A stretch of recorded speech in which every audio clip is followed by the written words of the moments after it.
Nilinaw ng prosekusyon na walang magbibitiw sa kanila bilang House Prosecutor. Kasunod ito ng pagbabawal ng impeachment court na magsalita ang mga abogado ng prosekusyon at depensa sa merito ng kaso.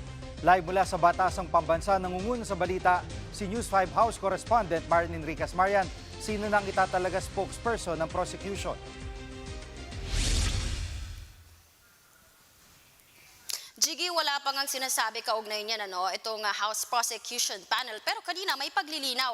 Itong si House Prosecutor Terry Didon, magdadagdag sila ng mga tagapagsalita o spokesperson nga para sa House Prosecution Panel. Kung babalikan natin, Jiggy, kasi kahapon, sinabi ni Congressman Zia Alonto Adio, isa po doon sa mga tagapagsalita ng prosecution, na posibleng meron daw magbitiw, mag-resign na mga public prosecutor, kongresista po yan, para po magsilbi bilang full-time spokesperson itong prosekusyon. Giit nga po kanina ni Congressman Ridon, wala raw pong mangyayaring ganyan.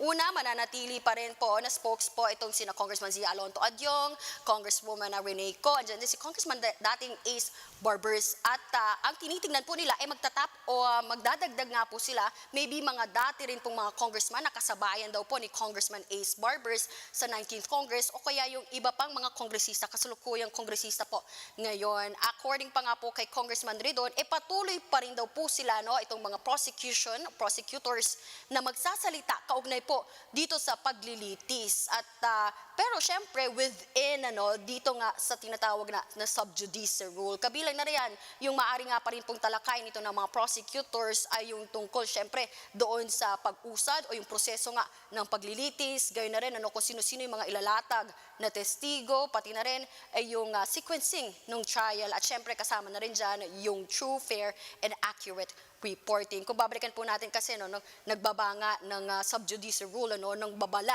etong si Presiding Officer Senator Chis Escudero ng paalala dito nga sa mga miyembro ng Senator Judge, mga Senado, yung mga Senator Judges, gayon din dito nga sa panig ng prosekusyon at ng defense, pati na rin dito nga sa respondent kay VP Sara na sumunod doon sa sub judice rule. Ibig po sabihin, bawal silang magtalakay sa publiko kaugnay nga po doon sa mga merito ng impeachment case. Pakinggan natin itong pahayag ni House Prosecutor Terry Ridon.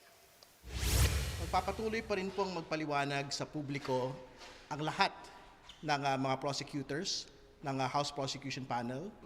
Siyempre, we are reserving the right to reply doon po sa lahat ng mga magbabanggit ng pag-atake laban sa House Prosecution Panel sa kanya pong integridad at doon po sa paglalatag po niya ng ebidensya.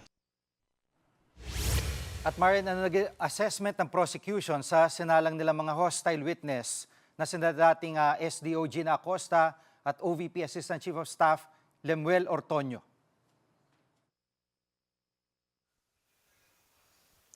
Jiggy, according nga doon sa House Prosecution Panel, hindi na mapagtatakpan nitong mga tauhan ni Vice President Sara Duterte na may kinalaman siya mismo dito nga sa mali umanong paggasta ng higit 612 million pesos na confidential funds. Dahil malinaw naman daw itong mga naging testimonya nitong mga inupong hostile witness, adyan nga sina dating OVP Special Disbursing Officer Gina Acosta, gayon din itong kanyang Assistant Chief of Staff sa OVP na si ASEC Lemuel Ortonio. Kung babalikan natin, Jiggy, ito mismo galing kay Acosta, siya ang nagsabi na si Vice President Sara Duterte ang nag-utos sa kanya na ibigay itong kabuang 500 million pesos na confidential funds ng OVP sa security officer na si Colonel Raymond Dante La Chica. Ito'y kahit alam niya na unbonded, unauthorized person po itong si Colonel La Chica na humawak at mamahagi ng confidential funds, alinsunod yan doon sa Joint Circular 2015-01 ng COA. Samantala, ito naman po si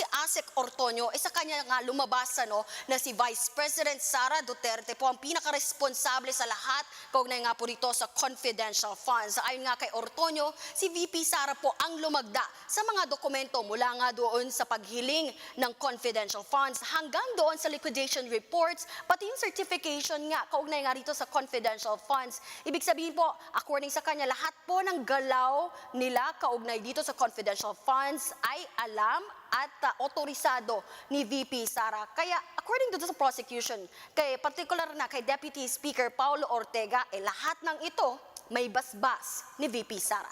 Narito po yung pahayag ni Deputy Speaker Paulo Ortega. Talagang ang turo niyan pataas talaga sa head of office kasi siya nag-request, siya nag-instruct, siya nagturo kung sinong pag-iiwanan ng pera. May basbas eh. Alam mo, mga ulo, mga mastermind, ng mga ganyan.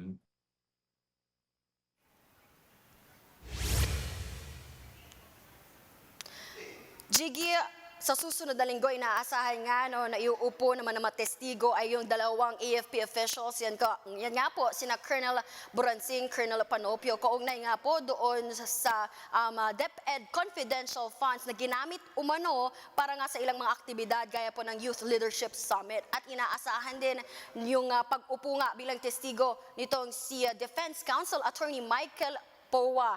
Mula nga po yan sa defense team ni VP Sara na maaalala po natin, tumayo o nagsilbi bilang tagapagsalita at Chief of Staff ni VP Sara sa Department of Education. Yan muna ang latest. Balik sa'yo, Jiggy. Yan ang ulat ni Marn Enriquez live mula sa Batasang Pambansa.